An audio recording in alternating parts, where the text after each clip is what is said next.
Now, from Fox 55 News, the area's most local sports. Welcome in, everybody. Two of our area girls basketball teams are headed to the state title game, so a big congrats goes out to Norwell and Bishop Luers squads after some big wins this past weekend. But now it's time to get excited about postseason play for the boys teams in our region. The IHSAA announced the sectional pairings this afternoon. Here's a look at some of these sectional draws from the area. In Class 4A, Sectional 6, that's hosted by Homestead this year. The Spartans drew the late game against Huntington North to open things up. Defending sectional champ Wayne will take on Southside in the early game on Tuesday. And Columbia City and New Haven drew the byes. In Class 3A, here's a look at Sectional 21. Woodland is your host this year. Angola drew the lone bye. First round matchups include Concordia Garrett, Heritage Dwanger, and Woodland Leo. Heading down to Class 2A, Sectional 37 might be the best 2A sectional in the state.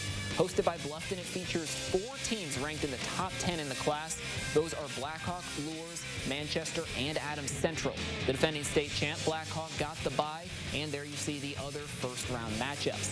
And now in Class 1A, Sectional 53 at Southern Wells, reigning 1A state runner-up, Southwood drew the host Raiders. Smith Academy, Northfield, and Canterbury all received byes.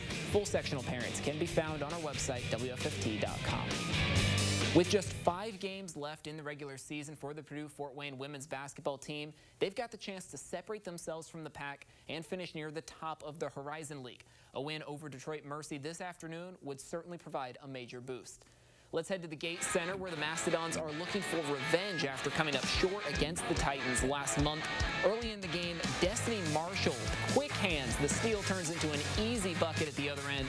PFW leads 4-2 early. But here come the Titans. They're going to see Amaya Birch. She gets the ball down low, ends up hitting the floater over 2 defenders, keeps Detroit just within 1. But the Mastodons, when it came down to it, had no trouble scoring tonight. Shayla Sellers, a big part of it, passes to Audra Emerson, right back to Sellers. Corner 3, she'd sink 5 of those triples tonight. And then ending the quarter now, with just 2 seconds on the clock, Amelia Bromanchenko goes up, goes under, beats the buzzer. The Mastodons put up 28 points in just the first quarter. They go on to win 77-67. They've now won 3 of their last 4 and sit at 3rd place in the conference standings. Heading over to the Big Ten now, Jake Diebler in his first game as the Ohio State interim head coach, tasked with hosting the number 2 ranked Boilermakers. But hey, so far so good for the Buckeyes. That's Bruce Thornton knocking down the jumper to cap off a 12-2 Buckeye run. Purdue goes into the half trailing by 5 against a floundering Buckeye team, and Ohio State comes out of halftime still swinging. That was Roddy Gale lobbing it up to Zed Key. Now the Buckeyes would build their lead up to 12, but Purdue wasn't ready to roll over. There's Lance Jones with the drive, no good, but hey, it's Zach Edey. He follows with the putback dunk. And then Purdue will go on to tie the game, but when it matters, it's Jamison Battle. He plays hero. The free throw line jumper gives the Buckeyes the lead again. Ohio State wins. Fans storm the court. Purdue takes just his 3rd loss of the season now, 73-69. Now down south to Bloomington we go. The Hoosiers looking for better luck than their rivals today, but it was Northwestern making the highlights tonight. That's Ryan Langborg with the drive and the incredible pass that set up Matthew Nicholson for the slam. Built a double-digit lead in the first half. Now the Hoosiers would get the score close again thanks to Trey Galloway lobbing it up to Khalil Ware for the alley-oop slam, but the Wildcats would pull away once again. Langborg to Nicholson again. Another slam. A late Hoosier rally wouldn't be enough. Northwestern goes on to win 76-72. Hitting the ice now, it's been a rocky start to February for the Fort Wayne Komets. The K's are just 2-5-1 through their first 8 games this month, and entering tonight, they'd lost 3 straight. Fort Wayne looking to snap that 3-game skid, hosting the Cincy Cyclones tonight to close the weekend.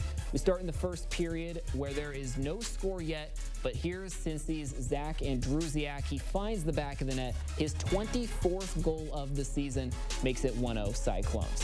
Now later on in the first period, power play for Cincy, and this one is Jalen Smerick.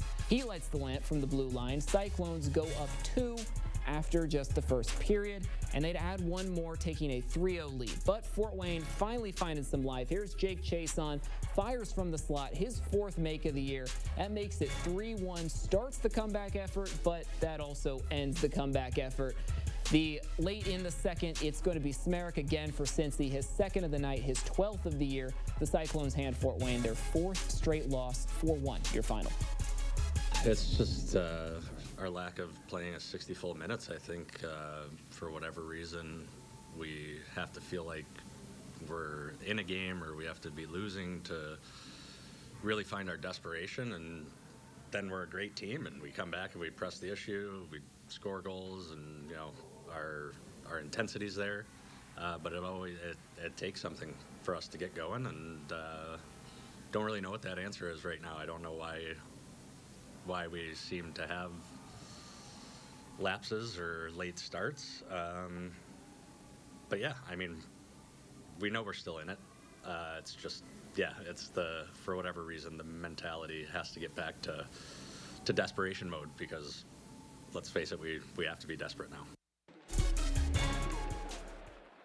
Friday, they'll visit Wheeling for a 7:10 puck drop. And we can't wrap up this weekend without talking some NBA All-Star game down in Indy. During the Rising Stars game, it was Benedict Mathurin stealing the show. He hits the game winner in the semifinal game and wins Rising Star MVP Friday night in front of his home crowd. Then on Saturday, home court advantage clearly plays a part in All-Star festivities as well. The Indianapolis Pacers team wins the Skills Challenge, led by Mathurin as well. Tyrese Halliburton and Miles Turner also contributing. And Halliburton is also representing the Pacers in the All-Star game itself tonight. Congrats to them.